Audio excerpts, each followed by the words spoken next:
Sorry I'm late, guys. I had some technical difficulties with my computer. So, indeed. Definitely wasn't me playing Animal Crossing or Doom Eternal instead of getting on the podcast. I could have sworn someone was a professional and was always fully aware of their setups. This is the most embarrassing one I've ever gotten, in all honesty. So I'm working with 2 monitors lately because of working from home, and I didn't turn one of my monitors on, and that's the one I stick Discord on when I'm working, and normally it just kind of kicks whatever's on that monitor over. Not so with Discord, apparently. I rebooted my computer like 4 times trying to figure out what the fuck was going on. What I'm just curious about is you didn't notice one monitor wasn't on? No, I intentionally left it off. Like, I run it vertical because I put all my tool palettes for AutoCAD on it, so it's not, like, useful for day-to-day life, really. Like, now it has Discord and our Audacity recording session on it because it's on. Might as fucking well use it, but typically I don't turn it on if I don't need to. Like, it'd be kind of like setting up an easel every time you want to sit in a chair. It's just not worth it in my mind because almost everything lives on the main monitor. But apparently I was wrong this time. Well done. I'm just thinking, Do I feel like an idiot? Yes. Am I really glad this was the problem? Also, yes. Because I'm like, oh no, I'm not supposed to leave the house to go buy RAM. Yeah, I mean, to be fair, it blindsided you. You've only done this podcast 195 times. I don't know how you count this. We're over 200 if all like our side episodes and all that shit's to be counted at this point. Yeah, no, Okay, see, 195 I could have forgiven you. But over 200? Okay, now you're pushing it. Yeah. It's okay. I admit, Alex, I'm ashamed this time. I take back everything mean I've ever said about Jeff. Not you. It's all warranted in your case. But Jeff and Henry, I apologize. Alex, go fuck yourself still. That's fine. It's okay. You can always call me for tech support, Charlie.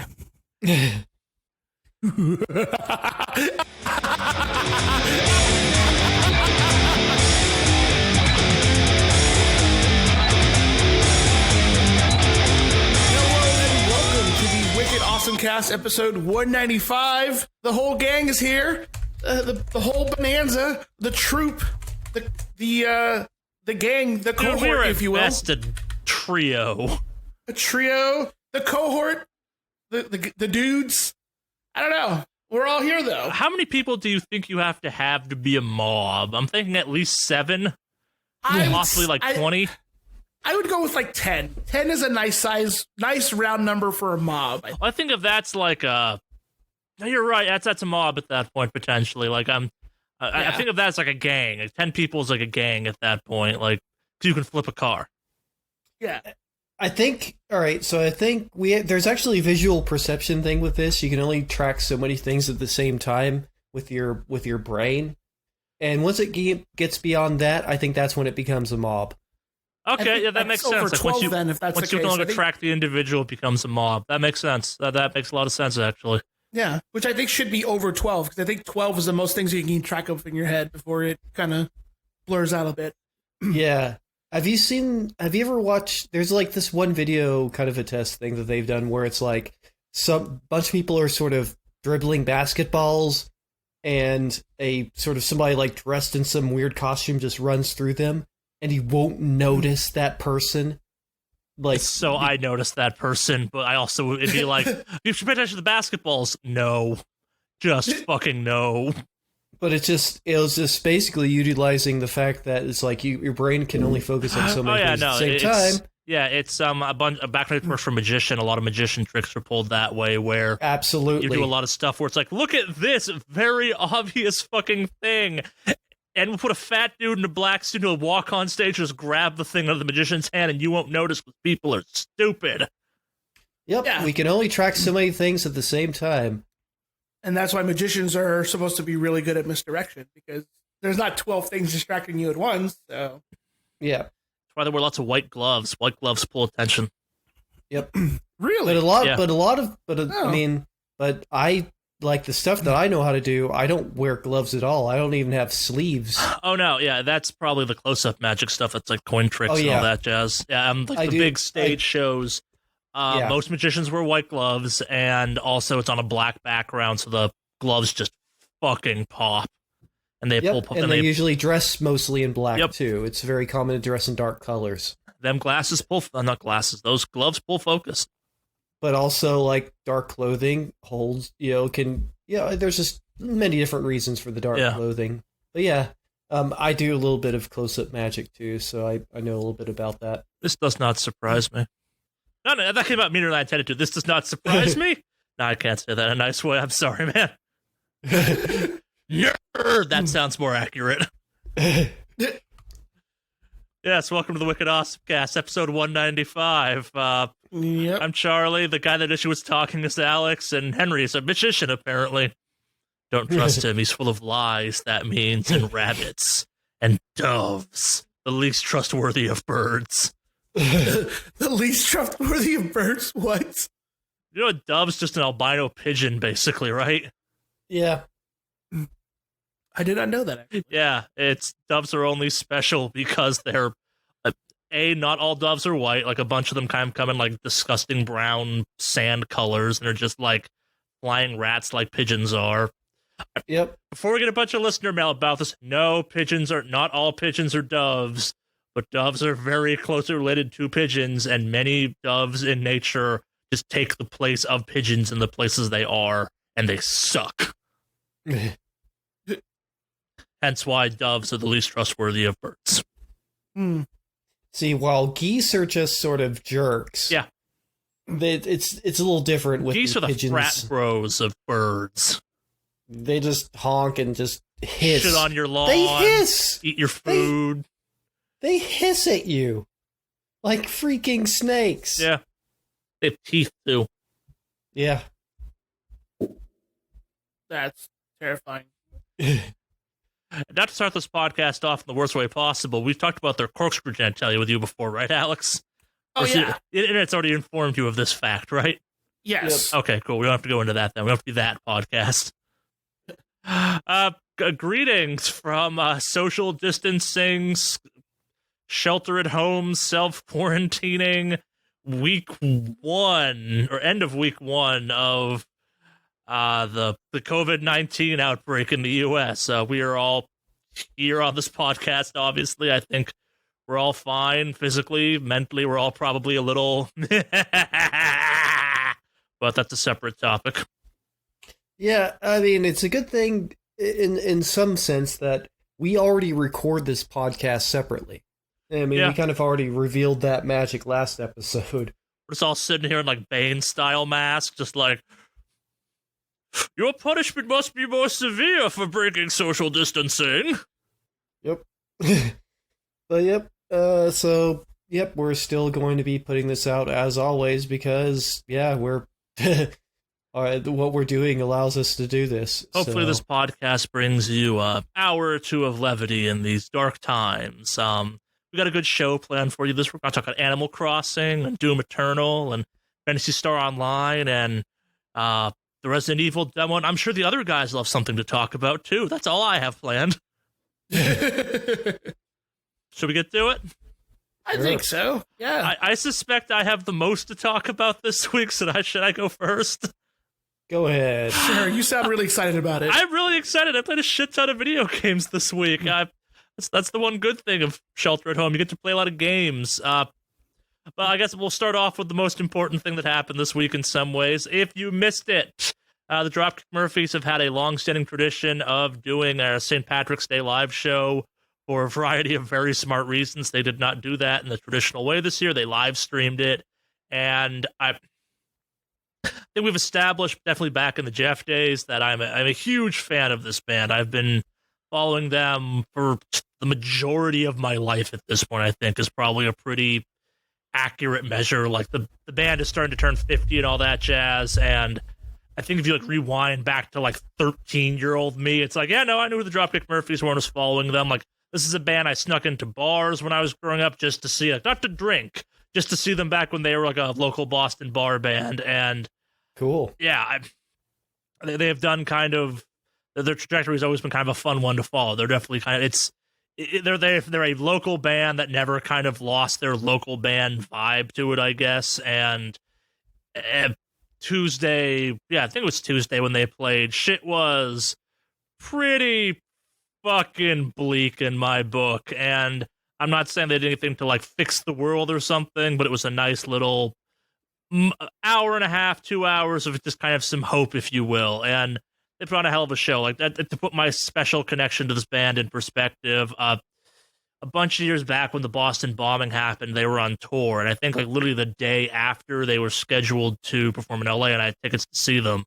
And they got on stage and were kind of like, "Yo, we're gonna play a bunch of songs we typically don't play outside of the Boston area, because like they're the songs for the home crowd, and well, we just kind of want to play them right now because like some shit went down where we're from. You may have heard of it." And I'm still trying to figure out if I think that show or the one they did via live stream to no one but their streaming crew, I think are more special shows to me. Like they're not their best shows, but I think they're like, it's ever been to a band show that was like powerful, where it's like, we're doing this because we have to, not because like, hey, we're a band. Like it's like, no, we're trying to say something or do something here kind of thing. Like it's not just, yeah, I get that. Yeah, definitely. I have.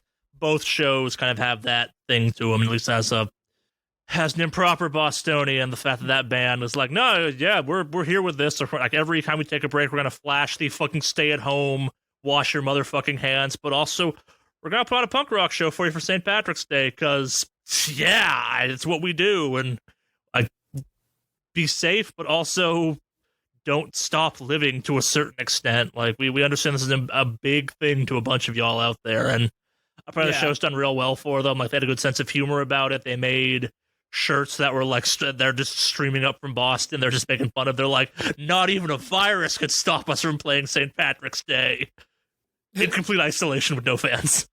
No, and the band was out there joking. They're like, you have to understand, it's super cool that like I think Pega is the company to kind of set them up with this, and they handle streaming, I'm assuming, given how this thing was set up. But basically, they're like, we were prepared to just do this on an iPhone. It's super cool. People were like, yo, we can give you an actual stage and shit. And that's who the band is. Like, they would have done it on an iPhone. They'd been like, yeah, we put an iPhone on this tripod and then played a set. The sound was terrible. But I'd been like, yeah, I'd have watched that too, probably. That's just who the band is. But that's enough sappy bullshit out of me. I have some actual gaming news or gaming stuff to talk about aside for sheltering at home and all that jazz. If you're involved in that right now, good. Keep on you. It sucks, but keep up the good work. But the games. So we'll start off with tabletop stuff. My Starfinder game has officially moved to Roll20. If you are looking for a way to game and want to try something new, I highly recommend Roll20. Like, we are gonna, we as in the three people on this podcast, plus one of my coworkers that's wanted me to GM for him for a little bit, are gonna actually get something up and running between now and next podcast. We may or may not record it. I don't know yet, but we'll definitely have more to talk about next week. We're gonna be playing Tales from the Loop. Sorry, Flood is the 90s, which you can die in. But you can't die in Tales from the Loop. I'm not allowed to kill your characters, guys. Yep, I read that. Well, shucks. That's why we're going to the 90s one, where things get edgy and hardcore and dangerous. Will there be Nirvana? Mm-hmm. Yes, but we're not pull doing me that to the first. 90s without pooing Nirvana. No, I'm going to act like Nirvana didn't happen in this universe. Wow, what kind of fucking timeline is this shit? One where Kurt Cobain's Well, then still alive. we don't get Foo Fighters either. Yeah, what? I'm just hearing good things about this timeline I created. Whoa. All right. I'm all right with the Nirvana hits, but Foo Fighters are awesome. Yeah, I agree. As well as like wouldn't get them Crooked Vultures, which is the band he did. I don't think grunge happened in the timeline I'm envisioning. Can we? You know what? Just forget it. I don't even want to play anymore. Disco never died in the timeline I'm imagining. All right, it's Okay. even worse now. All right, now. Okay, you lost me for a second, but now you're bringing me back in a bit. Go on. Tell me more about this disco. Has it evolved by any chance? It's some retro wave. No, in fact, it's continued exactly as it was, because I don't know enough about disco to have any thoughts on it. All I know is ABBA, and that's all you have to know. Fair. Is the Maya He guy disco, or is that just some weird modern bullshit? Is the what? That's guy? weird. My modern. Okay. Bullshit. It's all that. That's all music. That's all. Just the Maya He. Yeah, that's not. Yeah, that's not disco. Yeah. No. Your perception of what disco is very skewed. Metalhead that's younger than both of you. You know Yeah, what? I'll get you a disco podcast. I'm or okay disco not. playlist. No, I'm good. Don't worry. I'll just do it. send you a bunch of ABBA, and that Yeah. should do it. I've seen Mamma Mia. I know ABBA. Staying Alive?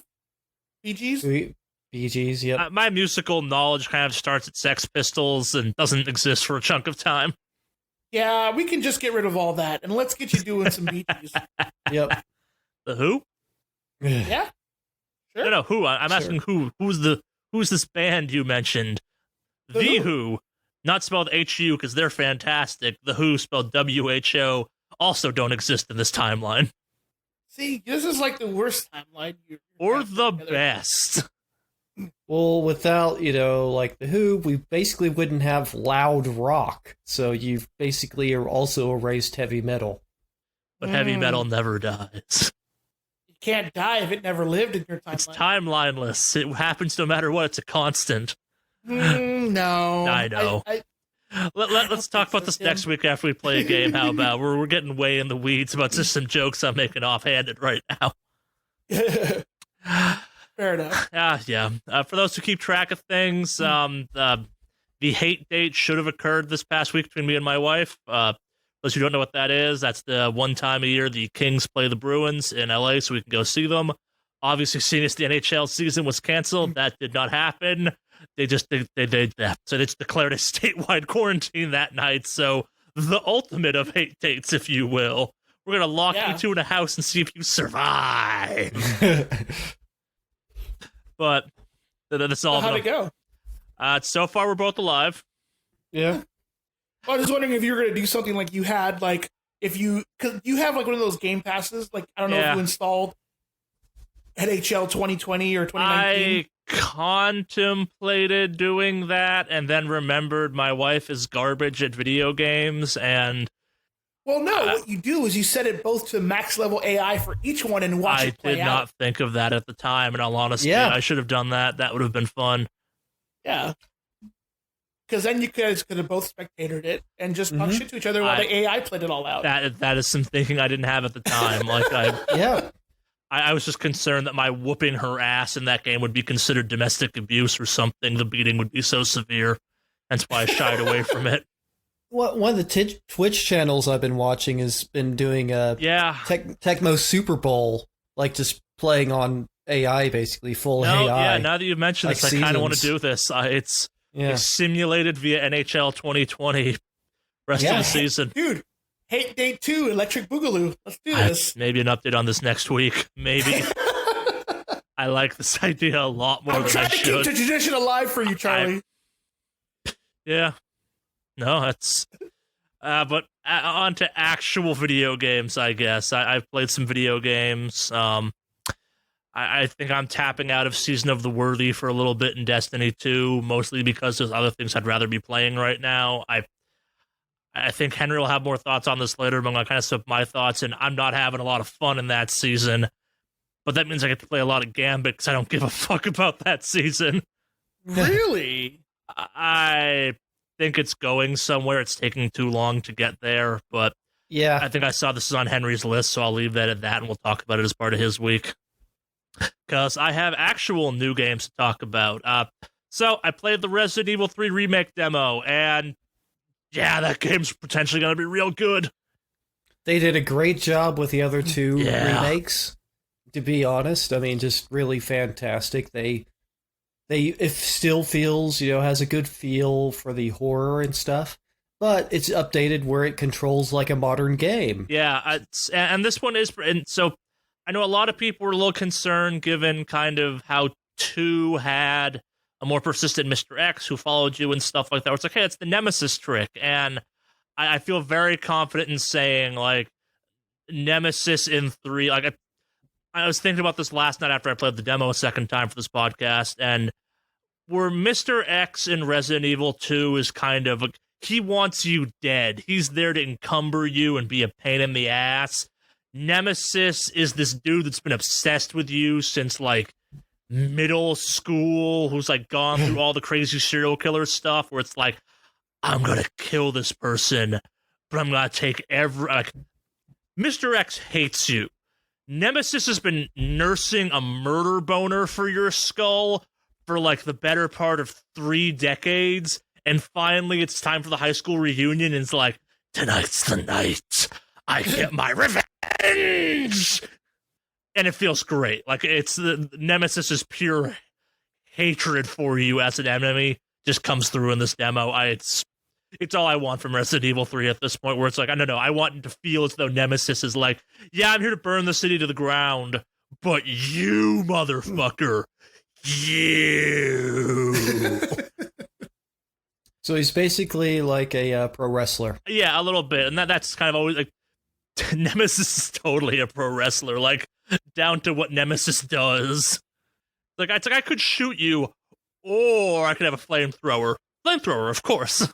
Could I kill you right now? Abso-fucking-lutely. But I'm gonna be dramatic about it, do the hand to the ear, which I don't have any of because Nemesis. Yeah, no, I'm super excited about that game. Maybe don't play that during a big virus outbreak, but that's a separate topic. Yeah. It does not help with the bleak vibe of the reality I'm living in right now. But on the opposite end of that spectrum, the Phantasy Star Online 2 open beta is happening on Xbox, which means I feel comfortable, actually talking about that game this time around.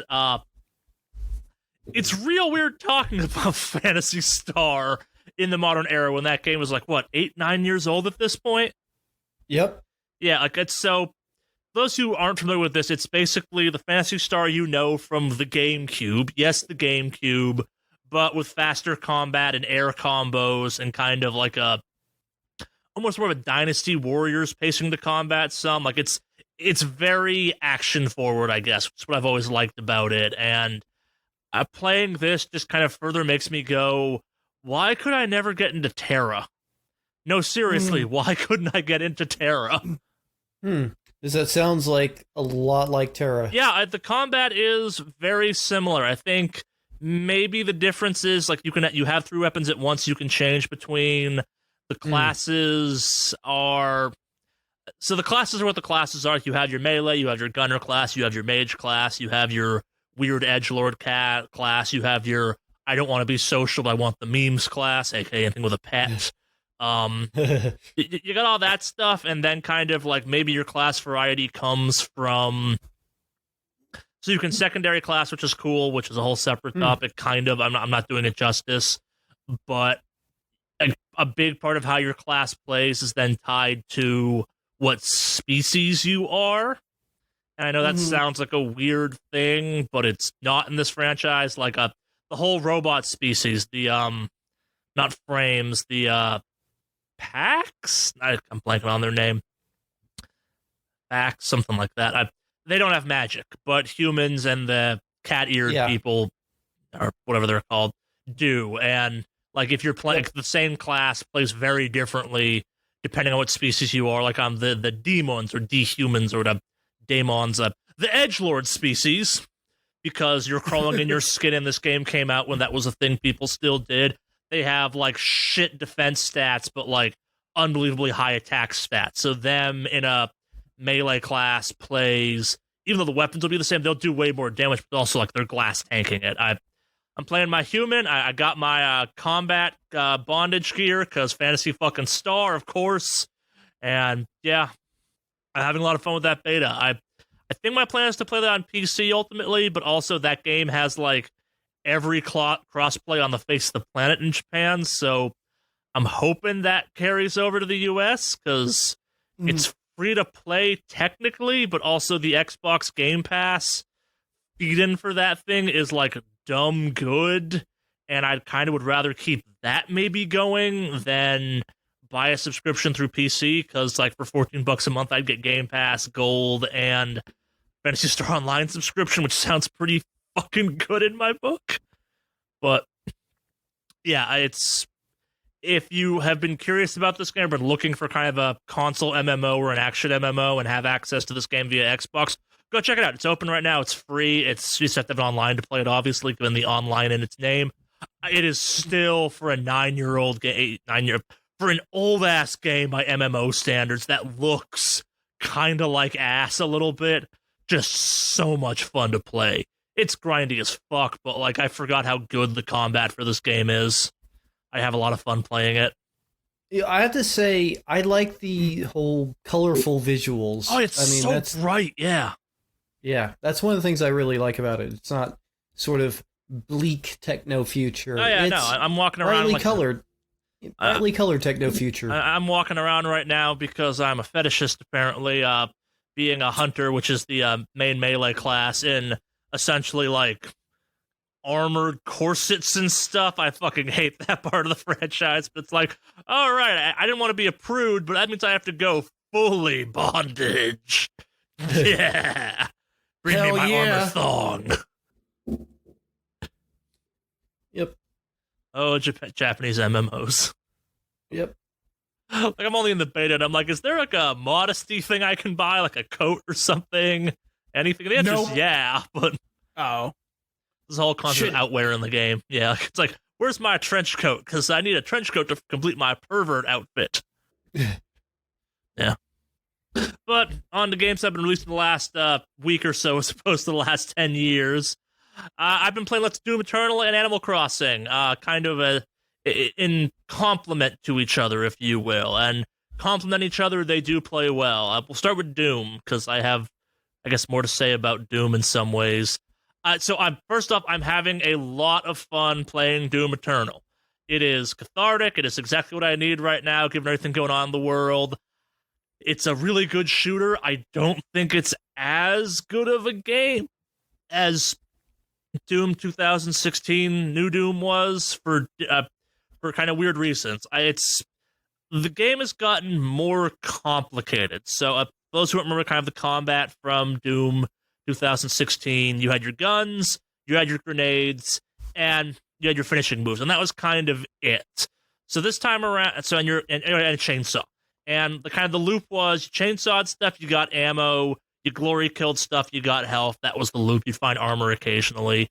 This game adds a shoulder-mounted flamethrower to the mix, and I personally think that maybe goes a tad too far. So, chainsaw is no longer a weapon. It's now kind of a quick press where you whip out your chainsaw and just chainsaw dudes real quick. Like, it's been relegated down to kind of the way the glory kill system is.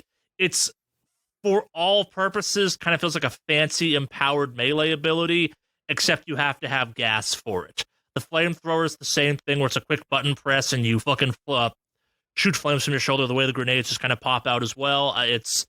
That's not my complaint, I guess. Like, you're now very actively balancing glory kills, armor burn, and chainsaw moments, and I think it's a little bit much to handle. I think the perfect balance was kind of ammo and health.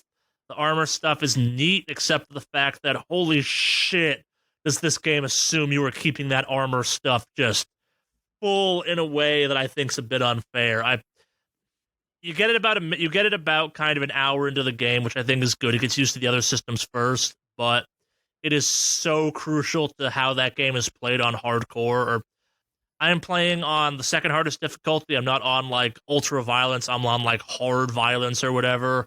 And the difference between hard and normal, because I dropped down to normal to a Slayer Gate because I just couldn't get through it, and I wanted to kind of progress that thing.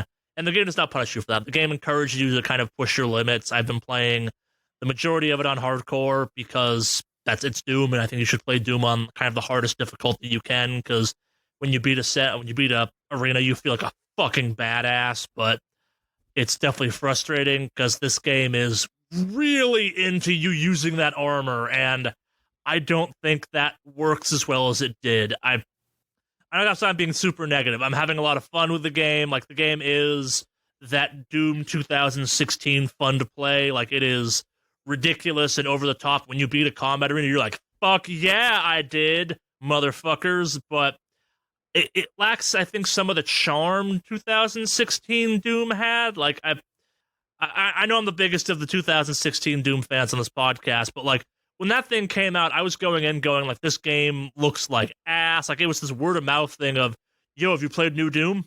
No? Should I? Yeah, you should. And, like, New Doom started off with, you wake up in a coffin because you were the angriest dude in hell, and the demons put you there. This game starts you off in Castle Doom, the Doom guy's orbital castle thing around Earth, and the Earth has a giant pentagram on it, and I feel like I want to play the game that happened between New Doom and Doom Eternal more than I want to play Doom Eternal. Like, it's the joy of New Doom was the plot is we gotta stop these demons. And you're just the angriest dude, and Samuel Hayden is talking in your ear the entire time, being like, no, we need this Argent energy. Stop it. You're an idiot. No. And the game, like, had this people being like, in case of demonic incursion, please accept our deepest apologies.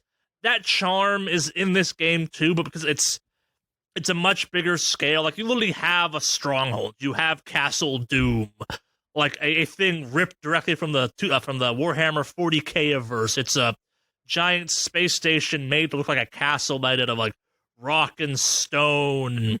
The Doom guy lives there, and you go down, and he's got, like, a fucking PC gamer lair with a 80s, 90s computer, and also, like, a battle station with 3 computers, and, like, 4 Doom-ass guitars on the wall. I'm learning the Doom guy may be a neckbeard or something like that. Like, that's all I've learned from his living establishments. I'm kind of concerned about that aspect of it. It's weird. Like, the game itself is still fun as fuck to play, and I'm having a blast playing it. It just kind of, like, some of the charm that made me love Doom 2016 was just, it was like, the Doom guy was angry, and he's still angry, and he's gonna stop them demons. And that's it. Like, this game almost has too much plot going on. Like, it's getting in the way of the pureness that was Doom 2016, which was just, you see the demons, you murderize those demons. What if you murderize those demons? What if no! You're missing the point! You mentioned you've heard some stuff, Henry. I guess, like, is this lining up with some of the stuff you've been hearing from people?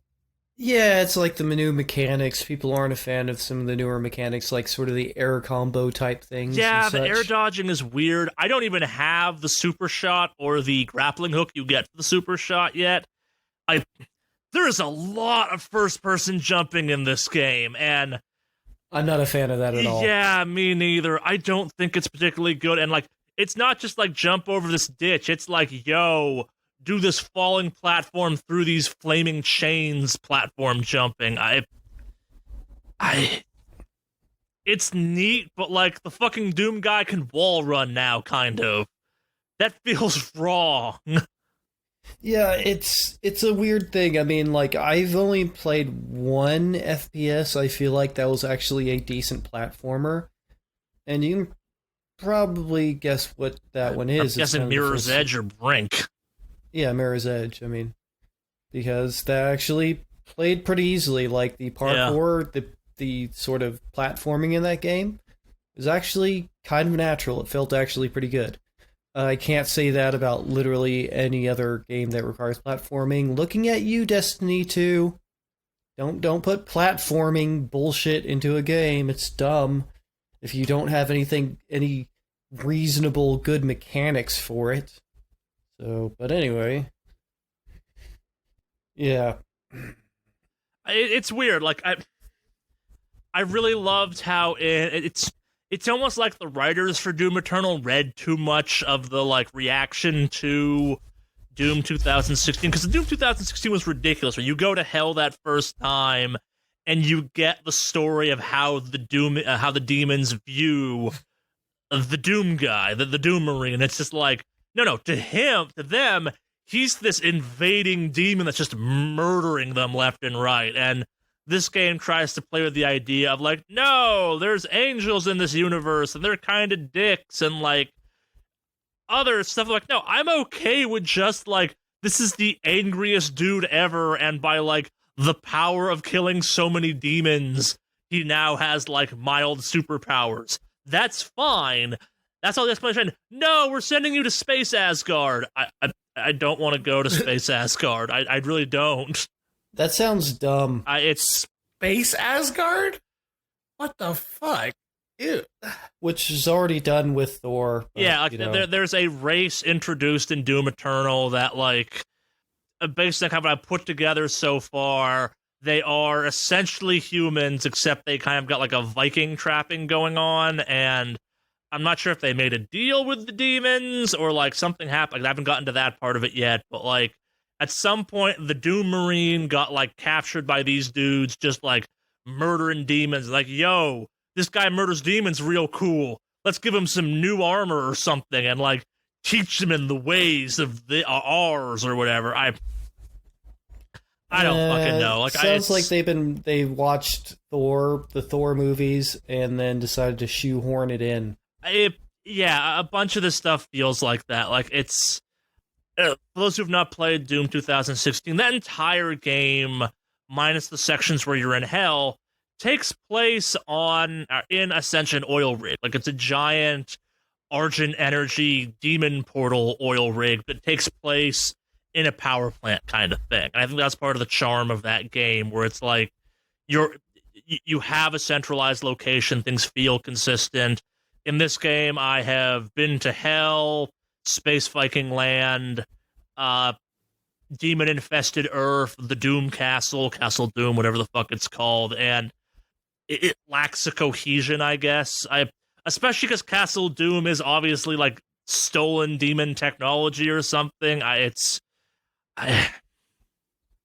don't know. Like, it feels like they're building up to the Doom Slayer talking at some point, and I don't want that. Like, it's other little, it's dumb details like the fact that the Doom Slayer's armor now exposes skin, and they make a point of like he's suiting up at the start of the game, and you see like the sides of his face, and part of me goes, I didn't need to know the Doom Slayer was white. Like, I kind of like the ambiguous, like, it's a dude in power armorness of Doom 2016. There was to be fair, we already knew that if you've played any of the Doom games. We saw a front head-on picture of him. Yeah, it's more like this one like tries to humanize him. I'm like, no, I'm okay with like me being just like a skeleton at this point in power armor, kept sentient by my hatred of demons. I don't need this humanized. You're missing the fun of Doom guy.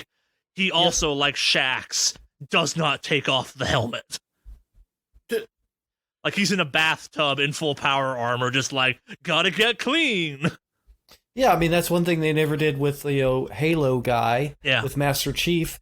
You never ever saw him outside of his armor, or the even books just talked about, face or anything.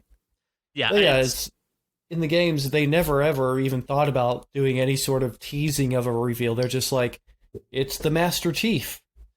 Yeah, and a lot of this game, I think, to its detriment, revolves around, like, revealing the story of the Doom guy. And I'm like, I don't need this. I need, like, Samuel Hayden back being like, don't you destroy that portal. I need that to keep making energy. And you'd be like, I'm going to destroy that portal. And you're like, and him going, oh, you fucking idiot. You caveman. You don't get it. And you're like, it's demons. I kill demons. But never saying any of that. Just, like, angrily punching monitors and maliciously loading shotguns. And, yeah, the game, I've not had, like, that opening moment from Doom 2016, where like you wake up in a coffin, smash a demon head, put on your armor, go kill a room full of imps with a shotgun, get in an elevator. Samuel Hayden goes, "We can help you," and then you murder a monitor because it's annoying, and then it slams to the Doom logo. There isn't that moment in this game, and I think like it's really missing that. I guess like that's what I loved about Doom 2016. And, like, it's weird because the combat in the arenas are there. Like the awesome feeling of beating a hard combat arena. You're like, fuck yeah, I did. Like that's still there. It's just kind of a little bit mired with the extra systems and air dashing and double jumping from the start and weirdness. I've never wanted to have regenerating health in all of Doom 2016. I kind of want an overshield now. I want a regenerating something. Like the combat is getting, and it's like, oh, use your flamethrower to get the armor. Yeah, that system isn't good.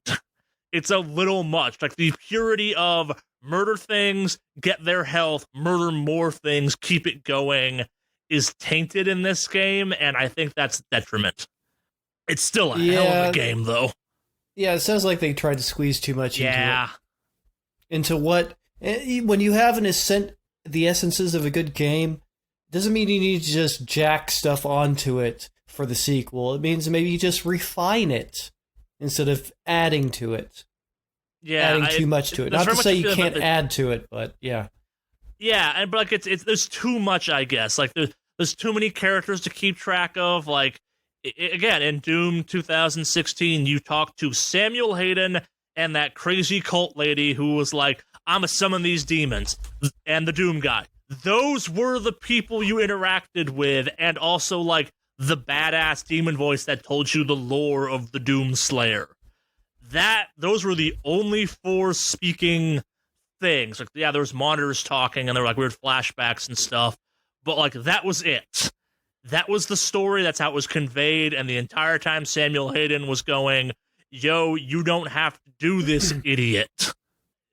There's too many talking people. There's too many like, oh, we'll come back to that plot point later. Here's a glowing wolf moment in this game, and I think it suffers for it. It's weird because mechanically this game is fun. I think a little overcomplicated, a little bit. It's the packaging, I guess, where it's like, man, this is too much. And it's weird because they've arcadified it. Like, yo, we have extra lives, but then you can fucking consume that extra life in a like shitty platforming section. I went into a fight that I should have had 2 extra lives with no extra lives because the platform before was kind of hard. I'm like, this is not fun. Like, why is this in this game? I get putting lava on the bottom of a combat arena, but like, why is there a straight up jumping puzzle that's going to consume my hard fought 4 extra lives that don't do anything outside of combat? Like, they don't even add to your score, as best I can tell. Like they're just there to kind of like, hey, you made the effort to get this, cool. Well, you keep going in combat, kind of thing. Yeah, the fact you can consume them platforming pisses me off. Like I know it's like a weirdly specific thing to be mad about, but it sucks. It just straight sucks that that's a thing in that game. Yep. Yeah, I can see that. But that's Doom Eternal. Like I'm gonna keep playing it. Obviously, I'm having a lot of fun with it. It's a real pretty game in motion. Things murder real good in that game. But on the opposite end of the spectrum, we have Animal Crossing. Animal Crossing, what's it? New Horizon, New Worlds? It's not New Leaf. Animal Crossing game. I think this one also has some problems. Do tell. Go on. Okay, so I'm sure to start with this one. So they have added a survival light mechanic to Animal Crossing. So in Animal Crossing, it starts off with you are on vacation and you essentially decide to stay on this island. And keep track of the number of times I kind of make implications to colonialism and just kind of like taking an island for yourself, because this game is maybe a tad problematic in that area, actually. Like in a way that we'll get to a little bit later in a really uncomfortable way. But that's also just kind of like me being the dark, cynical person I am. But so you start the game off in a tent. You have to do activities like catching fish, catching bugs, just doing stuff to work your way through. Tom Nook has gone full Pablo Escobar in this game. Yeah. He has literally trapped you on an island and will not let you leave until you do enough things for him, and then is like, yo, so you're on this island, that's cool. Do you want to stay? Okay, cool. Here's a mortgage. Don't worry, I'll build it for you. Hey, now that you're living here, we should build a store.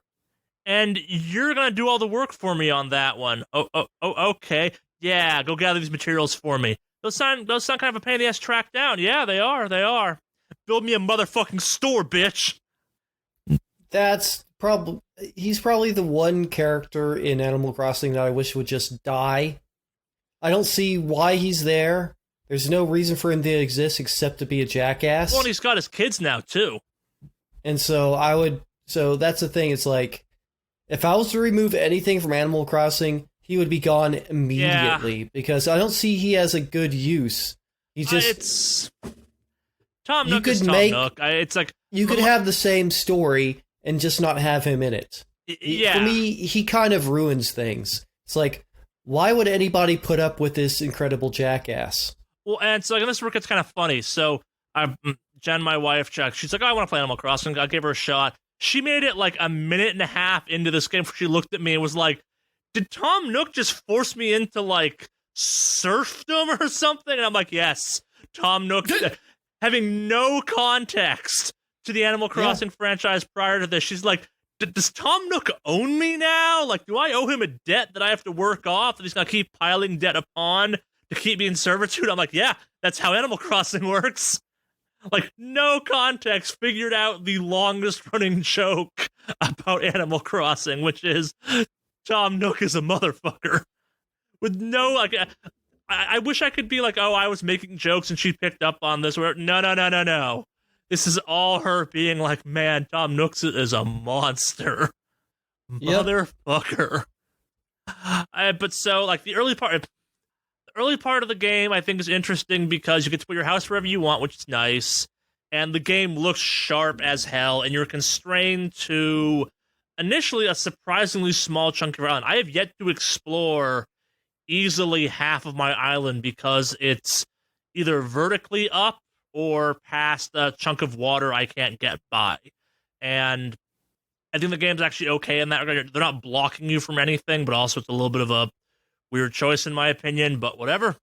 And so, like, and if you're playing effectively, efficiently, whatever the right word is, you'll get the ball rolling, and like within a day or two, you'll have the museum built and the store built, and you'll have stuff that you'll have a house, like things will be rolling. You can get into the Animal Crossing-ness of this. But again, like, remember, Animal Crossing happens in real time. So at least in the phase I'm in right now, it's very possible to get as far as you can in Animal Crossing in a day and then dead end with nothing to do except stockpile again. And that kind of sucks, especially because I can't get to the majority of my island and want to be. And so then you find yourself engaging in the, like, if you take a step back and look at it, most problematic aspect of this game, which is when you go to the airport and you go and visit uninhabited islands. Like, so there's randomly generated kind of Nook Mile Pass islands you can go to farm for materials and stuff like that. And the game, without ever fully stating it, basically just says, fucking strip this island of everything. So I will show up with an axe and a shovel and just lay waste to these islands, like chopping down trees to get the wood, just digging everything up, leaving potholes everywhere. Every fish, every bug, I take them with me, like every piece of fruit. And there's often a villager you can recruit also on vacation on this island. So on one hand, you're welcoming them to come to your town. On the other hand, you're showing up to an island, taking all their shit, and then being like, yo, you should come to Tom Nook's new island, motherfucker. You want to die? Yeah, that seems real weird and bad. Yeah. It's weird, because I just want to play Animal Crossing, and the game I'm playing right now is, like I've said before, man, I wish they'd put more of, like, Stardew Valley into this game. And it feels like they put the wrong parts of Stardew Valley into it. Like, the tools you have to make your tools first off or buy them, and they will degrade over time with use. I don't hate that, but also it's kind of I don't need this in Animal Crossing game. Like, you can, like, if you get stung by bees too much, you now pass out and, like, no progress is lost, but it's annoying. It's like, oh, you got knocked out. And I'm like, but why? This isn't that type of game. Why? Like, I don't love the fact that I started off this game not able to cross. Like, you can't go to everyone on your map. Why? Because there's no bridges initially, and you have to make vaulting poles so you can cross rivers initially. And I can't get up to the top of my map because that's above the elevation I can climb to right now. I'm assuming ladders happen in my near future. Like, I intentionally put the new Nook store not in the central area on the hope that it forces the game to build a fucking bridge. But I don't know. Like, it's nice being outside in the digital air and starting a fruit tree plantation and catching bugs and fishing and stuff like that. Like, but it feels like someone's like, yo, we have to reinvent Animal Crossing, but also like make it so eventually you get to the Animal Crossing everyone loves. And they've emphasized the importance of like the golden instruments or the golden tools. I'm assuming those don't break anymore, or at some point they'll stop breaking as frequently. And that's cool. That's a neat system for the game. But like, it's got a real weird. So like, you'll see a lot of memes right now of people just like their maps are covered in every fish and bug and whatever they've caught because the system to get them to Blathers takes like 2 or 3 days to get set up and running. It's like, I think at a minimum you have to play 3 days, maybe 4 days before you can like officially list your town as visitable by other people without a friend code. But I don't fucking know. I'm having a lot of fun with it. I'm playing it in like 2 hours. This game has also made me realize just how fucking problematic the Switch's battery is. And maybe this game is like leaning into that aspect of things, but in handheld mode, that thing lasts 2 hours, tops. Excuse me. And it's weird, because I think like the game also artificially time gates stuff in real weird, annoying ways. And yeah, I know I could start bumping it forward the time or something in my Switch, but it's too much effort for me, I guess, right now. I don't know. Who wants to go next? I can go next. So, all right. This week has been a fucking week. So, for those of you who are not versed, I work in local government, specifically, doing IT stuff and all that jazz. So, with the stuff that's been going on recently, we've been full blast, full bore, like crazy, getting stuff up and running for people who are going to start working remotely and all that stuff. And it's been such a nightmare. Like, we've gotten, like, based off our normal volumes, we've gotten at least 3, almost 4 times the amount of normal calls and things like that as of like all this stuff going on. So we've been busy this whole week. I've literally had moments where I've like come home, said maybe like 6 words to like Mandy and gone to bed. Yeah. And like it's just been insane. So being able to like finally sit down this weekend and like sleep and just not do anything like has been amazing. So yeah, I wish I had more fun stuff to report other than like, well, I have one thing that's kind of annoying, but I got to go switch out after this podcast, I actually need to go to Lowe's and pick up a new kitchen faucet because mine is leaking on the bottom when I run the water for a while. So fine, leaking on the bottom. So the nut where the faucet is attached to at the top, where the faucet actually pours water out will start to leak water. But only when the water's running. So, and it used to be pretty light, but it's gotten worse now. So I need to do that switch out myself, and I'm dreading wanting to do it myself because I'm just feeling really fucking lazy about it. So, but it's cheaper if I do it. So I think that's what's going to happen. But yeah, no, it's been just been a whole thing recently. This whole week has just been exhausting.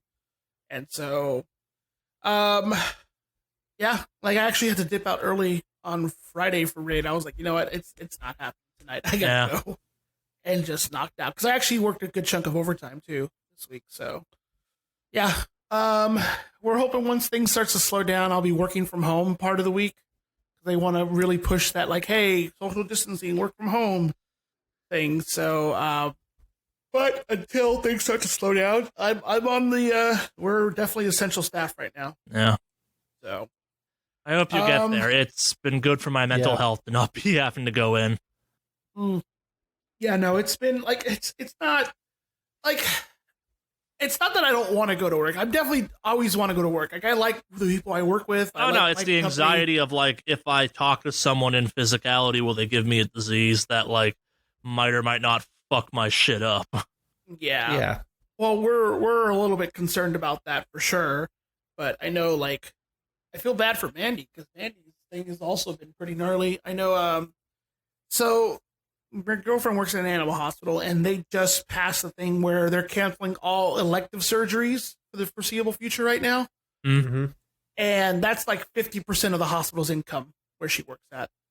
Yeah. So that's a big hit. Plus, you know, her having to deal with people where they're like, hey, call the hospital when you're outside. We'll walk to your car and get the dog and then collect the history over the phone. And then there are people who literally walk up to the door, read the sign, and then try to pull the door to walk in. Like, read, you fucking jackasses, read the fucking sign. Kind of situations. So, yeah, it's been a thing.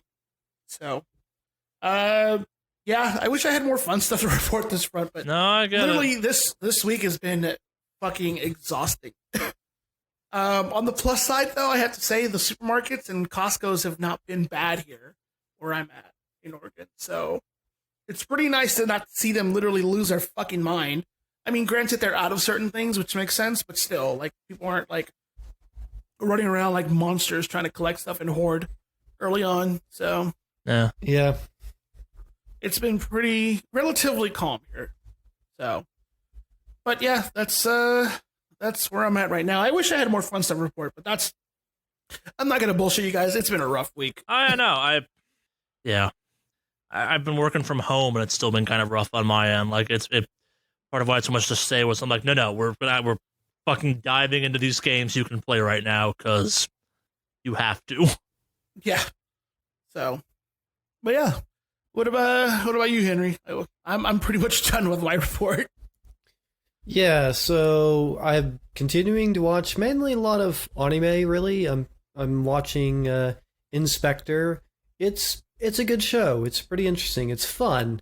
It's definitely does some unexpected turns, and it has, I don't know. There seem to be some interesting messages there. I mean, I think there's a little bit about ableism in it. But it's interesting. It's definitely interesting. It's just interesting having a main character where a couple of her distinguishing characteristics is she's missing an eye and a leg. And that's not something you find in main characters in general in anything I've ever watched or read.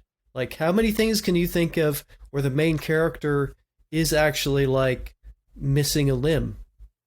Period.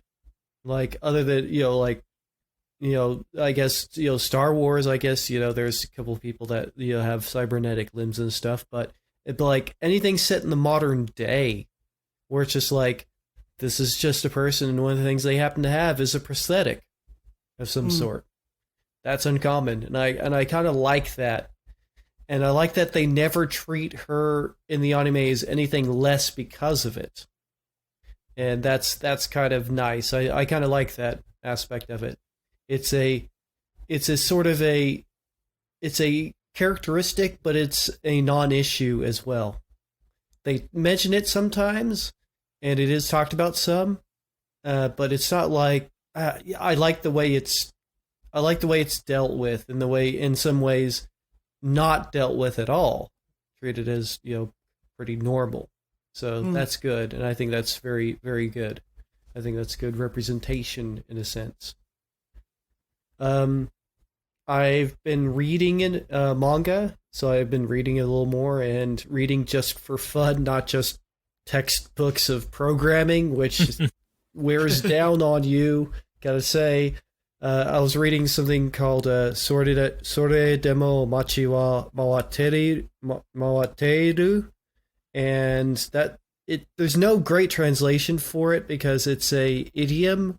It kind of has a feeling of like the world goes on, or the town. Well, I mean, I guess in this specifically, the town moves along, or the world. There's not a good translation for the idiom, but yeah, it's basically revolves around sort of a very eccentric maid tea room, and the main character is like just kind of works there, but is also sort of a amateur detective. She just kind of stumbles upon the fact that because she reads detective stories all the time, she's actually pretty good at it.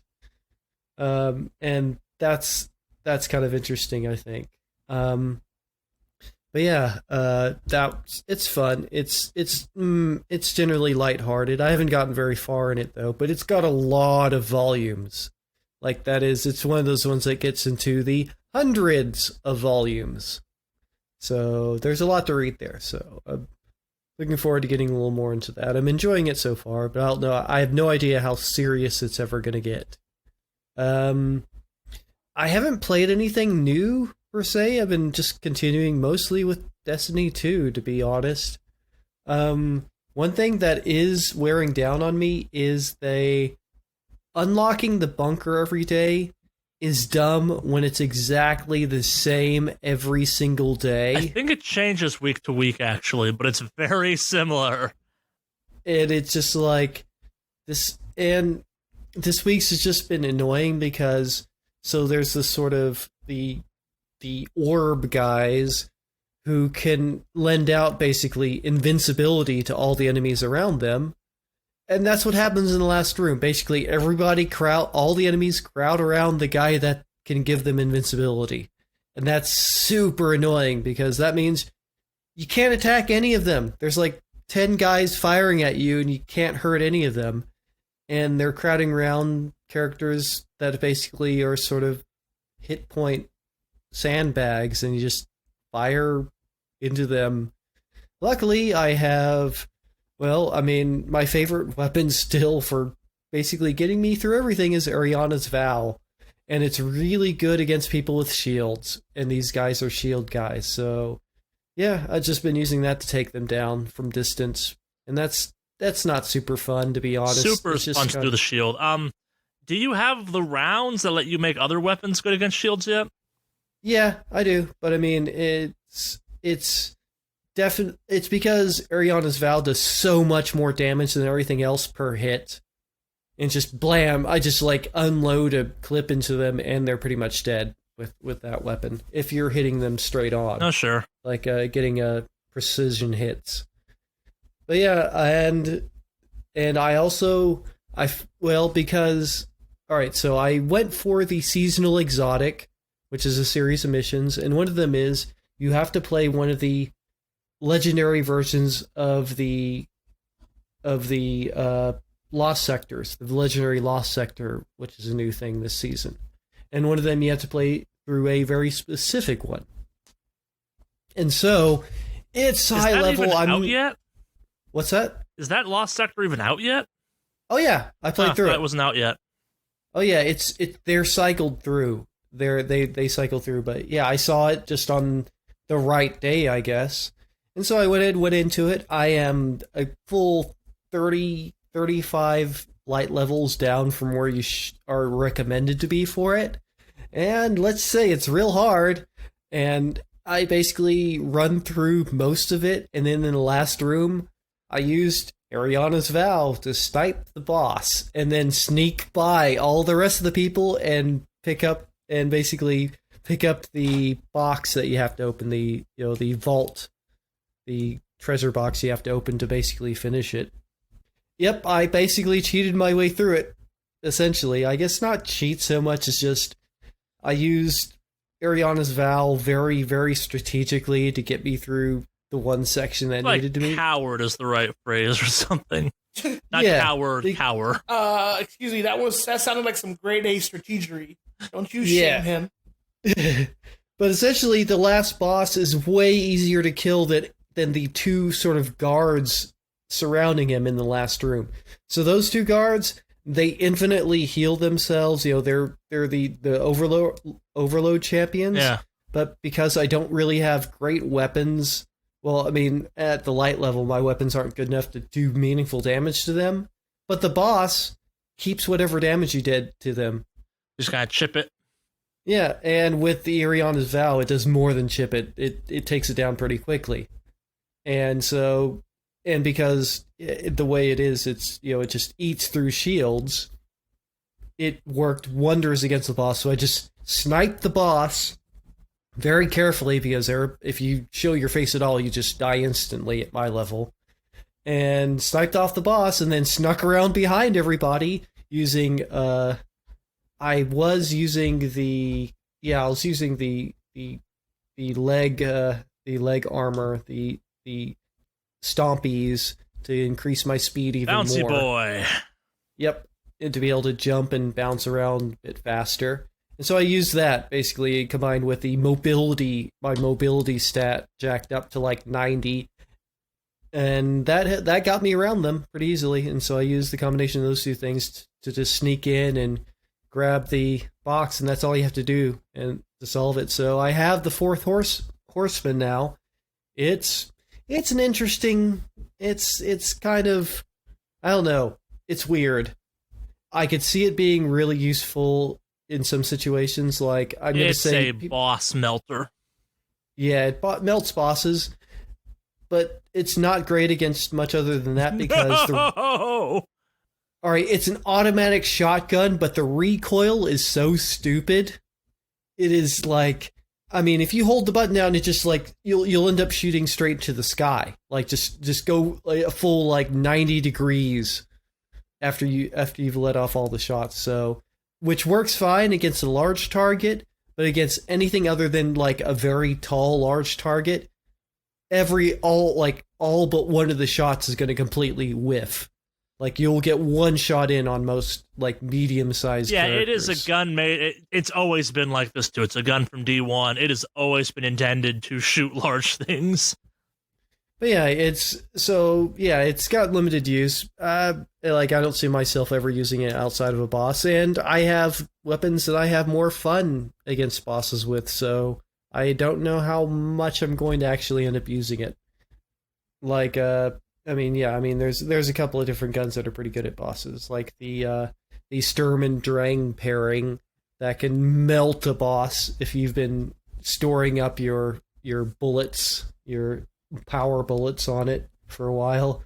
Like, often I'll get to the end of the strike and I'll have like 50 of the power bullets in stock still, and I just melt every bosses and everything around them. But yeah, I don't know how useful the fourth horseman's going to be. Fun concept. It's very powerful in certain builds. The game has always had a couple weapons that are designed to be boss melters. It's a strike weapon, meaning like you're going to put it in your inventory and maybe not even equip it till like the end of the strike, or just it's designed to power run. It's a speedrunner weapon. Yeah. Oh yeah, I picked up Black Talon. That's a fun sword. Exotic sword. It has the ranged power attack. That's pretty powerful. That's very powerful. Your best Inuyasha impression? Yeah, I can see kind of how it was super powerful in PvP. Like, I've heard, that it had been used in PvP a good bit for a while. You pick up your heavy ammo and then you can just fire away with a really crazy powerful sword. So yeah, that's fun. But yeah, I didn't really get to playing any other games. Oh yeah, I will mention that I have been continuing to play King of Fighters All-Star, and finally they've released my favorite character. Which one? Leona. Leona. Oh, okay. Yeah, I haven't been playing recently on that one, so I was curious to see which one it was. Yep, they finally released normal Leona. like the not the Orochi Leona, and she's always been my favorite character. She's always been my anchor for my like championship teams. But yeah, they released her on their special thing where they have a roulette wheel where you can have a chance at like getting her main card, her super ability, and as well as just getting more of her souls, the Leona souls that you use to limit break her. Oh. And so yeah, if you like Leona, real good time right now to get back on KOF All Star. I'm just like, finally, my anchor character, my main character, finally have her. I'm very happy about that. Because I did manage to get her. I basically got enough souls to buy her. That's another kind of mechanic in with the game, where if you just get enough souls during this limited time, you can buy her.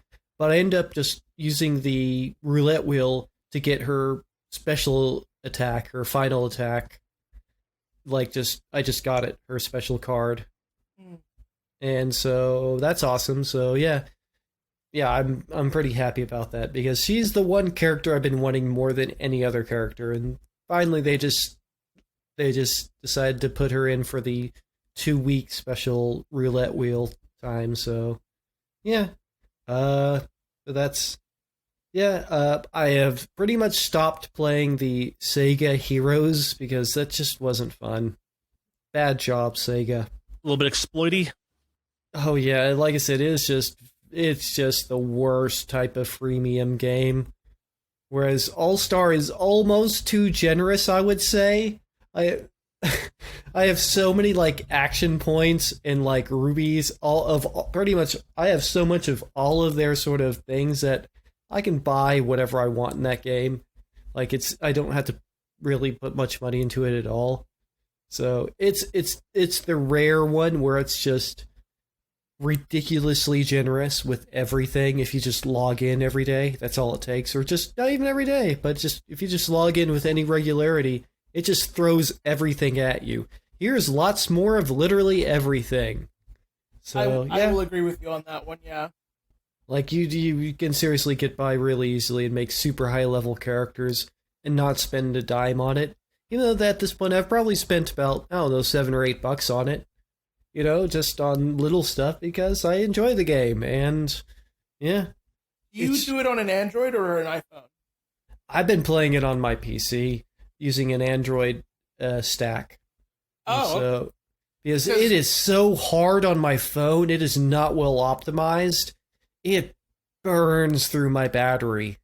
Oh okay. God, it burns through my battery. So I was gonna say, if you do the Google Play surveys or whatever thing they have on there, they give you like basically cash for doing. They're like, oh, did you go to this store? Yeah. Did you do this? Yeah. Oh yeah, and yeah. You do that, and I've been using that funding to pretty much pay for anything I do buy in that game. Yeah, yeah. It's a well done game. It's not well programmed. I'll say that. It is the fact that the menus still eat through batteries. I mean, it is not well optimized, but but as far as the mechanics of the game, the way the whole ecosystem works, really good, really generous. So yeah, but yeah, that's pretty much my week. So cool. Guess it's time for some news. Suppose it is. That's all this week, Alex? It's been a rough week. It's fair. Our news blotter thing is depressed, apparently. Let's get the most what the fuck news just out of the bat first, because wow on this one. Let's talk about GameStop quickly. We have a whole GameStop corner this time. Yeah. Literally. I don't even want to start with this one, so we'll start at the beginning because it's just dumb. Actually, no. So I'm not sure you're listening to this from, dear listener. Me and Henry live in a state currently under what's referred to as currently under shelter in place, meaning unless you absolutely need to leave your house, don't. And unless you absolutely need to be open as a business, don't. It's a bit of a weird situation to live in, but initially, this started off kind of with a bit of a weird moment when GameStop decided to sell Doom Eternal a day early for, quote, safety reasons. Not a terrible idea in some ways. Like, if your thing coming out this week, specifically on Friday of this previous week, yeah, maybe break the street date, like, on a universal scale so that people can get the games before things get worse. Not the worst logic. It was... I think maybe it's because Doom Eternal and all that were coming out together at the same time. Maybe they wanted to reduce the crowd size of people coming to pick up two games. Yeah, no, that's what I'm getting at. Like, the idea of taking steps to reduce the number of people that there would be exposed to the pickup window or something, not a bad move. It's what happens next that kind of makes that whole situation suspect, because... Oh, yeah. So... At this point in the story, you're kind of sitting here going like, okay, good guy GameStop, I guess. Okay, cool, whatever. It's not clear if they got authorization to do this even or anything like that, or just chose to break the street date. So keep that in mind as we move forward through this. So and then the other COVID-19 coronavirus stuff started to roll in. They suspended the trade-in games program for 9 days. Not, again, the worst idea, but okay. And then GameStop started trying to act as though it was essential retail. Yeah, all right, so more on that. Essentially, a lot of the rules that have been rolled out by different states so far have been basically saying only essential services get to stay open. And usually that means, like, grocery stores. Yeah. Like, that's really the primary thing, really. If you're sitting there listening to this going, what's an essential services and or retail? If you probably think it's essential, like, your fucking lip balm company, they don't need to be open. But, like, grocery stores, power company, internet provider, gas stations, maybe my essential a bank. oil company. My essential oil company. No, yeah, Alex, your essential oil company needs to essentially be closed at all times, actually. But yeah, it's kind of a common sense sort of a thing. They have they haven't said specific stores. They have actually. In some cases they have. Cali, They've been very specific. It's a weird list. Yeah. So it's Geek like shops are on the list. Yeah, but you know what's not on there? Video game stores. Video game. And so it wasn't like GameStop employees were sitting there being like, we're essential, we need to open. This is GameStop corporate that went, we are essential, we need to stay open. And the employees were not fucking having it. Yeah, because you were hearing reports that, like, yeah, they want them to be open, but they're not giving them the supplies they need to maintain, like, safety while being open. They're not getting any, like, sanitation wipes. They're not getting... disinfectants and things like that. They're not providing them with any of that shit, which is a problem. And the story kind of starts to come to an end where it's so that as part of this whole kind of shelter at home thing we're doing here in California, turns out GameStop stores were shut down. GameStop stores, not shores, were shut the fuck down. Rest of the country has not followed suit just yet, but hey, it looks like maybe GameStop's not essential retail. So yeah, this story expands a little bit more, actually. Yeah. I guess, Henry, do you want to go first on that one?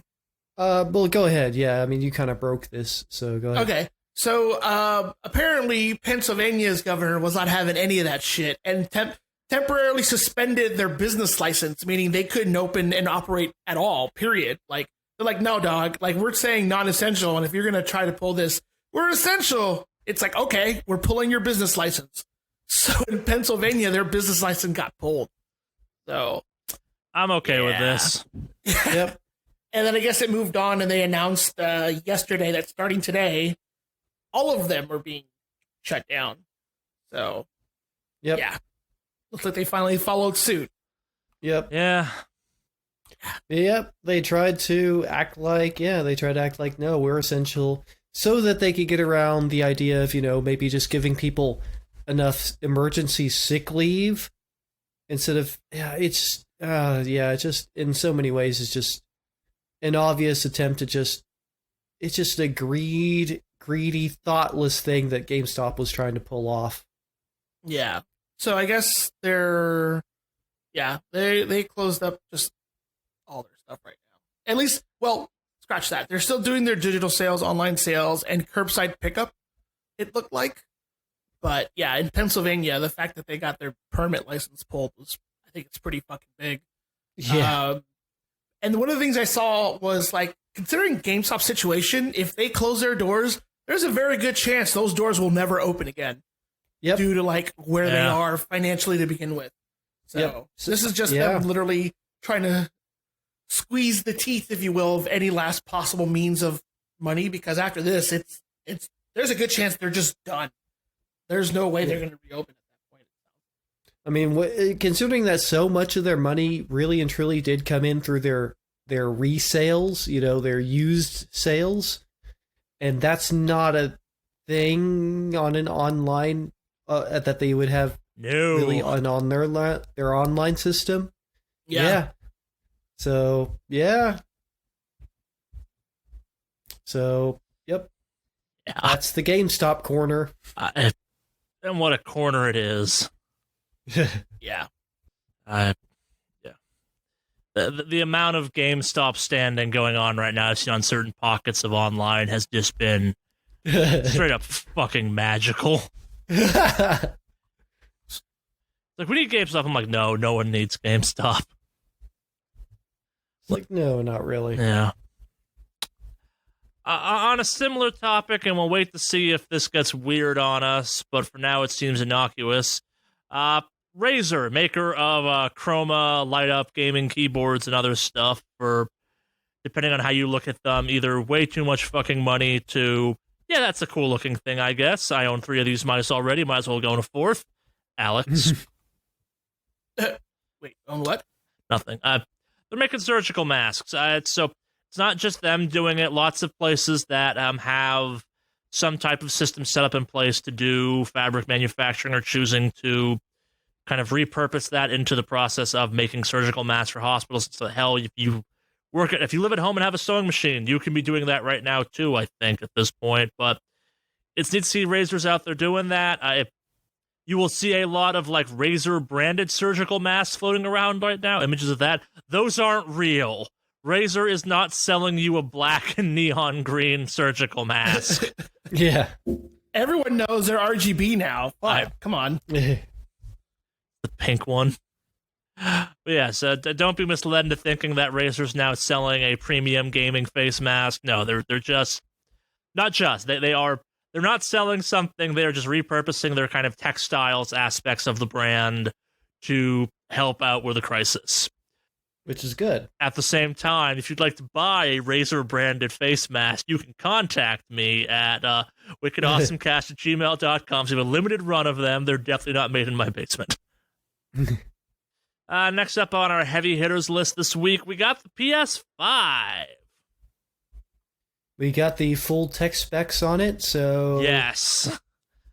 There's some interesting changes here, and as well some huge, like, jumps in capability. So I was not kind of intro into this a little bit better than we just did. So before we get to it, we do not have even real images of what the PS5 looks like. Again, all we have is the logo now and this list of tech specs. This was supposed to be a GDC thing, is the understanding.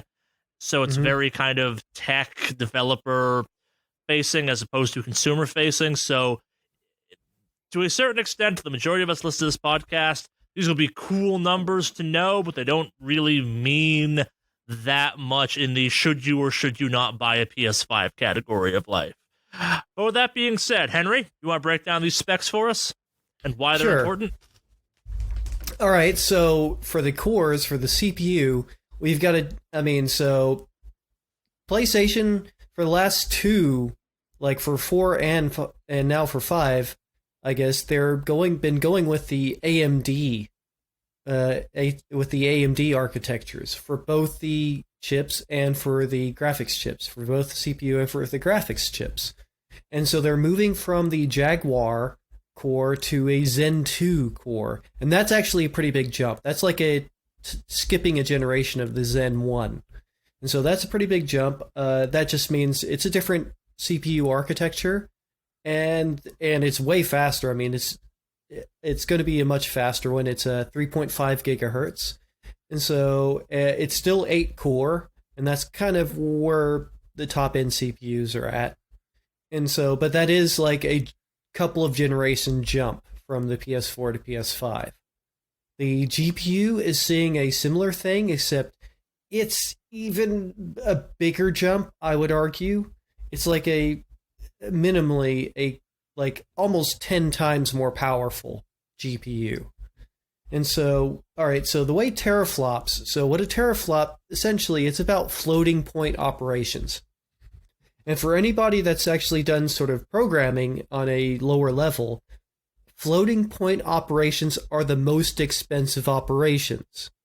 They're just by far way harder to do floating point than to do integer operations. So floating point, generally for division, anything involving anything similar to division, doing division mathematically with floating point is very, very expensive. And this one has 10 times the teraflops. And so that's a massive, massive, like, base 10 improvement for the ability to do floating point operations. And the reason that's important is all 3D calculations are floating point operations. All of them. All the operations that have to do with anything having to do with 3D calculation of where it is in space, how it's going to move, everything is going to involve floating point numbers.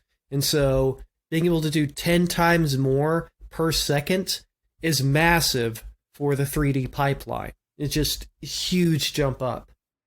And some of that has to do with the GPU architecture, basically doing by the same aspect, hopping over a generation, going from the GCN to the RDNA 2.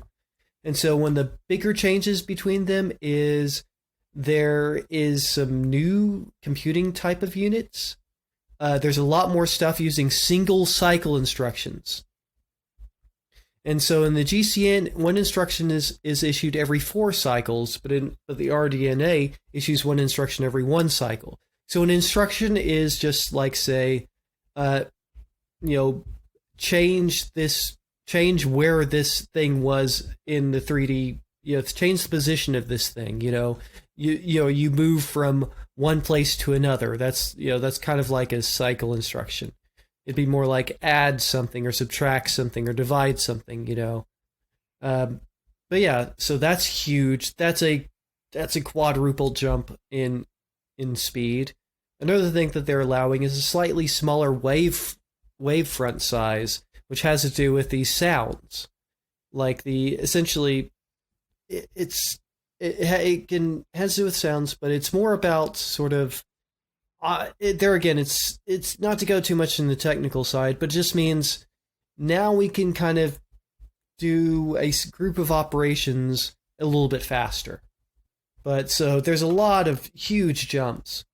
I mean, you can see that basically in the memory bandwidth, which means how many instructions can we send at the same time, as well as how many textures could we send through this graphics card at the same time?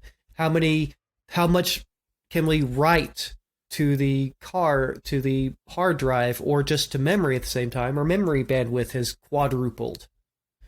So there's a massive jump in the capabilities. I mean, just immeasurable jump in the capability of this system to run better 3D games. I'd have to say the other big change is definitely they're moving to solid state hard drives. And so there's no comparison on how much faster a solid state is than a traditional disk-based drive. That's what I use in my own system. I have a fairly sizable one now. I have like a terabyte one in my system now. And yeah, it's immeasurably faster than whenever I used any sort of a normal disk drive. So there are multiple reasons why the PS5 is going to be a pretty big jump from the PS4. It's just they're like I said, they're basically skipping a generation when it comes to the CPU and the GPU, and just from that, it's going to be in some ways could be as much as 10 times faster. So I mean, really, the GPU change is a big one. And if they can fully take advantage of it with the programming, I mean, you're going to see games that look even better running at the same speed as the games on the PS4. So there's a lot of interesting stuff here, to be honest. Yeah, I didn't want to go too far into the technical stuff, but I just wanted to kind of get into why and how is this going to be faster? And it's definitely going to be faster. So, yeah. But, yep, that's some interesting stuff. Yeah. Any of you have anything to say on that? Nah, I'm not gonna lie. Once tech specs start getting thrown around, like my eyes just kind of glaze over, and my only question I have is it faster than the one I already own? Yes. Meaningfully so? Yes. All right, cool. You got my money, probably. Yeah, I mean, honestly, like the GPU, the upgrade in the graphics card is a big one, and that's really what matters more than anything. Than even the CPU. The GPU is really the workhorse for these game systems. And as always, the most important takeaway from this is the chart that just shows the two consoles side by side with the phrase, get the fucking one you were gonna get previously, specs don't matter that much. They're cool. 4K. They're both pretty comparable. Yeah. As far as between the PS5 and the Xbox X. But which one is premiering in 4K? World exclusive. 4K. Aren't both? 4K, world exclusive, though. Right? Those are the keywords from E3 last year. Are you just saying 4K? 4K. 4K. They don't make it be like it is, but 4K. Fair. Is life 4K at this point? Yeah, you could say 4K, I guess. I'd be okay with 1080p, in all honesty. Just kind of smooth out some rough edges. We need some 60 frames per second. Man, if we get that texture pack to drop in reality, that'd be real cool. That'd be great. And that security updates are all immune to Corona. But yeah, that's your Final Fantasy, not Final Fantasy, your PS5 update, teardown, breakdown, GDC talk summarized. I don't know. Yeah. Moving on from that, some slightly more tangible news. The physical copies of Final Fantasy VII are probably going to get delayed for delivery because of COVID-19. Side note, why the fuck are you still buying physical copies of games in the situation we're in right now? Limit who's coming to your door to deliver shit.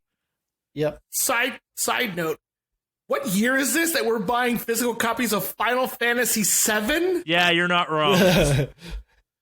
I'm going to go down to the EB Games and pick up a copy. You're absolutely right. Have you heard about that new company, Amazon? They deliver books. Yeah. So I'm going down to my local Funko land and picking up my copy. I go to Cricket Wireless or something. Although I'm curious, I may rent it from Blockbuster first. Before I commit to check it out. Is it really enough time? Is it? Won't it be too long to effectively rent from Blockbuster or Hollywood Video? No. Another side note, I definitely miss Hollywood Video more than I would ever miss Blockbuster. Oh, Hollywood Video, yes. That was another good one. We're old. Yes. Yeah. I'm not. You two are. Shut up, old man. You're old just like the rest of us. No, I'm younger. By definition, I'm not old like the rest of you two. You're old like the rest of us. Speaking of old and busted, let's talk about World of Warcraft, Alex. Yeah, buddy. So I'm not going to pretend to understand why this is a big issue, so tell me why this is a big issue. Okay, so Blizzard, in their great mindset, decided that we're going to add this one system that is really fucking annoying in terms of having to grind out and make it the essential requirement for all your alts. And it's not easy shit to farm. So they had this thing going on that when the new patch would hit, they should just release account-wide essences. So if you have unlocked an essence in World of Warcraft, or on one character, you can unlock it with other characters, saving you a huge amount of time to grind, therefore making it alt-friendly. They said when they were talking about the patch, we're never going to do that. It's not a good idea. We want to maintain the individuality of the character, of this and that, which is a bullshit argument because you have account-wide mounts and other transmogs and things like that. So they're kind of full of shit when it comes to that. But anyway, they were super hard on like, no, we're not going to do account-wide essences. Well, this past week they released account-wide essences, which is the one thing people really fucking wanted. So I'm glad they finally decided to listen to the crowd. But I think it also coincides with the fact that they know more people are staying in and not going outside, and I guess to kind of cash in on that opportunity, they also released a 100% additional experience buff while you're leveling characters in the game. So if you ever wanted to work on an alt, now's the time to do it. But it also just speaks on the fact that like there was a Twitter account that was dedicated to hounding Blizzard about account-wide essences, and the Ian Kazunokas finally posted like, all right, your watch has ended. Your account-wide essences. So yeah, this is just, it's just more companies doing little things here and there for the sake of keeping people indoors. And so I'll give Blizzard this one.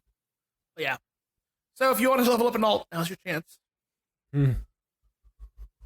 They need to be playing World of Warcraft, though, too. So, Yeah, the other thing is you would be playing World of Warcraft. So bear that in mind. I'm fully aware of the fact that when Phantasy Star Online 2 actually comes out in the US, I'll be in the same situation as you with Matrix Online. We're just me being like, it's real fun. But yeah, I'm aware of the problems. Anime titties are a bit of a problem in this game, guys. I'm not going to lie to you. Why'd you make your character like this? 'Cause anime. I don't want to stand out in the world of anime. Mm. You want to talk to the Nintendo Indie World? The Nintendies? What do they call them? That's what they call them, I think, actually. I think those are Nintendo-branded chicken nuggets. Or, like, chicken strips. Nintendies. Nindies? They had a fun, cute name for their whole process on that stuff, or their whole branch of that thing.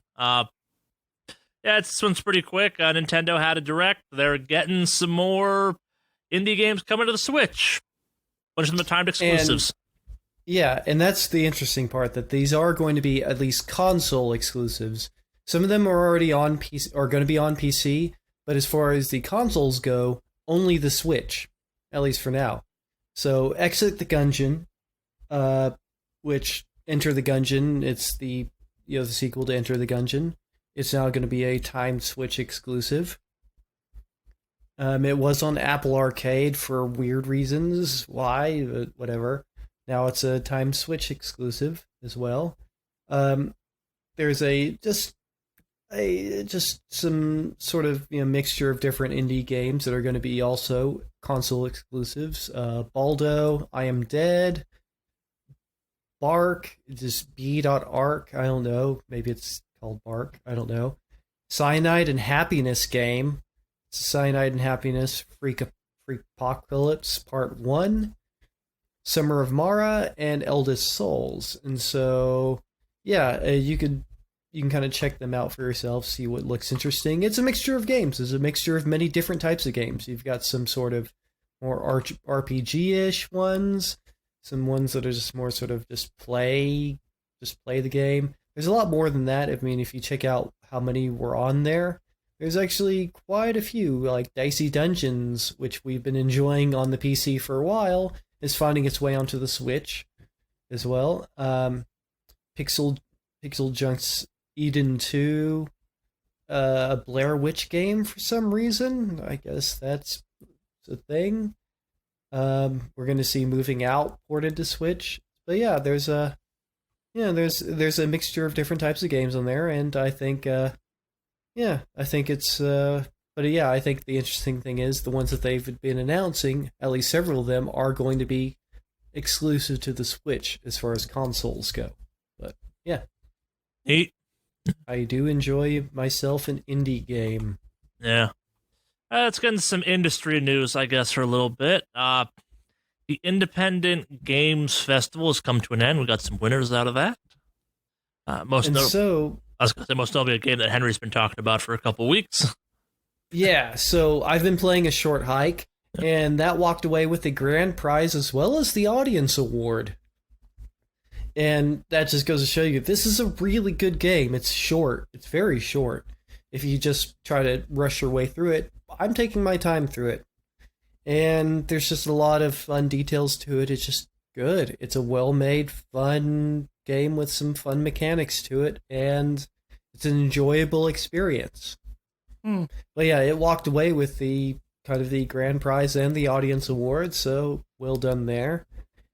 Other winners include, all right, so excellence in visual art, Knights and Bikes by Foam Sword. Excellence in audio, Mutazione. I'm kind of familiar with that game. I haven't really played it. Some of these I haven't played at all. Excellence in design, Patrick's Parabox. Excellence in narrative, Heaven's Vault. That game is cool. That's an interesting game. It's one of the few games I've played that's about. One of the only games I've heard that's like you play an archaeologist straight up. You just play an archaeologist, and you're discovering stuff, and it's cool. It has a cool narrative to it, and that one, excellence in narrative, but also the art style is real neat. I think it's very cool game. The Nuovo Award, The Space Between, Christophe Frey. Best Student Game, Boredome by Goblin Rage. But yeah, some really great games. Really, really fantastic games for this year.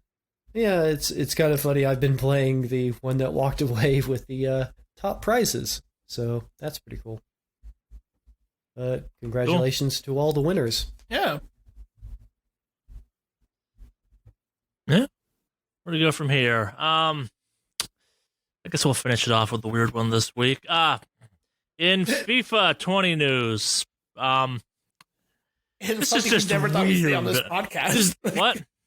Something we never thought we'd say on this podcast, considering how often we don't play FIFA. Well, also the amount of time we've been ragging on FIFA to a certain extent. So like many sports, the season has been canceled for lots of things, including soccer.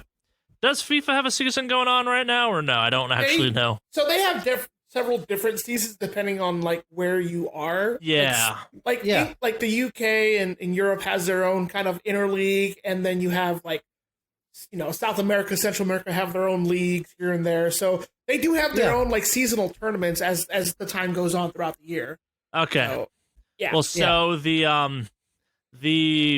La Liga League, a Spanish soccer league, will be playing the rest of their season, all of their season. I don't fucking know. A season of soccer live, assumably. Well, it has to be live, but like streamed and all that jazz via FIFA 20.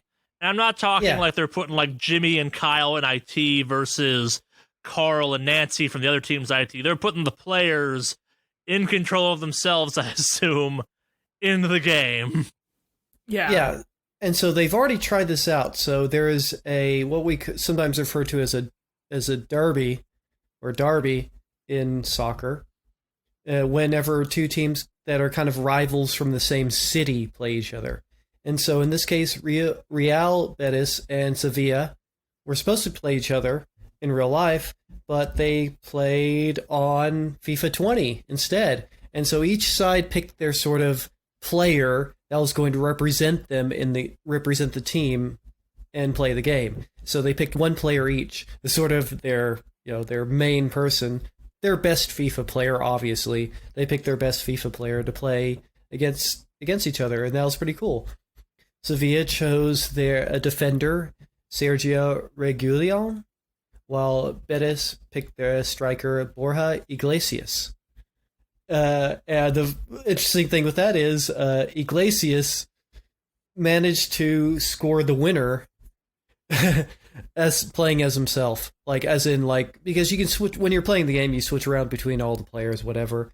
But he actually made the winning goal as himself, and that's kind of cool. But yeah, there's some pretty good commentary for it, and so you have the actual pro players playing FIFA, and now after that trial run, all of La Liga will be doing that for a sort of in-house tournament instead of the normal season playing through. They're going to turn it into a tournament essentially. But which I thought I think is really cool because it's been done with a couple other sports games before. Like I remember hearing about NBA people doing that, where they would just have the computer AI play, and do some stuff or whatever, but like having the actual players play is the next level, I think, which is really fucking neat. Yeah, I think that's really interesting. Like, it's adapting to the situation, and I think it makes a lot of sense. So, yeah, at least people will get something out of it. And there again, a lot of, people enjoy a good distraction from what's going on, and, this will be a good one. And, yeah, but I do think it's interesting that they are getting the actual, like, players to play for them. Like, yeah, I mean, I recognize a lot of these players because I watch I'm the kind of the soccer watcher of the trio here, and so yeah, I kind of keep up with this stuff, and yeah, I think it's definitely this crisis is causing some interesting stuff to in some cases like this is fun. This is some kind of fun news, and yeah. So yeah, this is going to be pretty cool. But yeah, I think I'll probably try to catch some of these games just for the sake of hearing some of the commentary going on them. But yeah, I look forward to seeing that. Yeah, this is the thing that's going to happen. Yeah, I would love to see, because I don't know if I missed it on there, but it'd be really cool if they can get some of these actual like commentators from the soccer matches to like be a part of it and actually try to commentate it. It sounds it seems like they did that for the match that went on. Did they? Oh, okay. Between the first two teams that kind of tried it out. That'd be really fucking cool. Yeah. It's just a new age, and or at least trying some things out. So yeah, I think it's just kind of, I don't know. I think to me it's kind of unbelievable. It's fascinating. But yeah, I mean, instead of doing it sort of an unofficial thing where like there's a Twitch channel that's been playing Tecmo Super Bowl, just having AIs play each other essentially. Mm-hmm. But yeah, in this case, their actual players are going to be playing it. I mean, the NBA. I wonder if the NBA is going to look to do something similar now. Well, I know fans have already started playing out the having the AI play out some matches, I think, and that's been a thing before. I do also remember, actually, I don't know if you were. I didn't think I had met you prior to, or at least I can't recall. I did an Extra Life event a couple years ago, and there were these guys that had created custom wrestling characters in like one of the wrestling games for the WWE, and held like a pay-per-view event where all they did was commentate based off matches from their created wrestling characters, which I thought was such a unique and really cool way to do it. Yeah. And like at the time I was like, this is a little bizarre, but I gotta admit, it's kind of cool. Now it just, given the current climate and things with, at what we're going with at the moment, like it makes sense. It's kind of a cool way to do it. And like, if you can get actual players involved, like the actual players of the sports balls, that's a good idea. Yeah. I think it's really fucking cool. It is a pretty common thing where there are quite a few pro athletes who play the virtual version of their games. That's increasingly common now. Yeah. Like, lots of soccer players play FIFA. So, yeah. I would hope so, because I'm sure they write to FIFA and be like, what the fuck? Why are my stats so low? I'm just picturing someone being like, man, I'm real good in this game. Why am I not this good in real life? Or vice versa. Yeah. But someone in the La Liga team would like to announce their inclusion of Kyle. Kyle from IT. Kyle from IT. What an MVP. Yeah. Leading the team to 13 goals a season. Yeah. I don't know if that's good or bad in soccer. I really don't. 13 goals in a single game is stupid good. Yeah, I said season, but I don't know if that's good or bad either. That's not a great season. No, that's a horrible season. For a striker, that'd be a terrible season. For a midfielder, depending on what type of midfielder. Kyle plays goalie, so it's very impressive. Yeah, that'd be weird. But, all right, and our last but not least of news this week, mostly because I still think we're getting trolled with it. Like, I don't believe it's real, even though I watched the videos it came out of. I'm not even trying to intro this one, because what the fuck? So, during a White House press conference, Dr. Deborah Birx someone involved in the Corona Task Force, that thing we've been kind of not talking about for a couple weeks, talked about fucking speed running. Yeah. And how it's important? It's more about the importance of, she's trying to say that millennials should be taking the threat of infection seriously because millennials are really creative, but the way she stated that was specifically because, millennials have brought us innovation, especially in speed running. Yeah. Which is kind of wow, that's kind of crazy that speed running has made this sort of mainstream discourse. You know what? Normally I'd be like, okay, but given how every time there's always a problem with video games, it's always they cause violence and this and that. The fact that they're giving us the olive branch of being like, hey, look, they tend to be really creative with figuring out solutions. I'll accept that. Let's go with that. That's a good positive way to kind of go with this. And I'm all for it. I'm down with that. It's just interesting, like I said, to just hear about speed running being spoken about in a very mainstream way, in a very mainstream channel. I mean, you can't get more mainstream than just the actual federal government of a country. So, yeah, kind of weird and fascinating, but also interesting that's one of the things used as an example of millennial inventiveness, speed running. But yeah. Go speedrunners, I guess. Yeah. Somewhere out there, Rom Scout is yes, we've done it. Yeah. Oh yeah, he's been streaming again recently. Yeah, I saw that. I'm wondering. I haven't checked yet, but I'm wondering if he's streaming the mobile version of Symphony of the Night because that just came out not too long ago.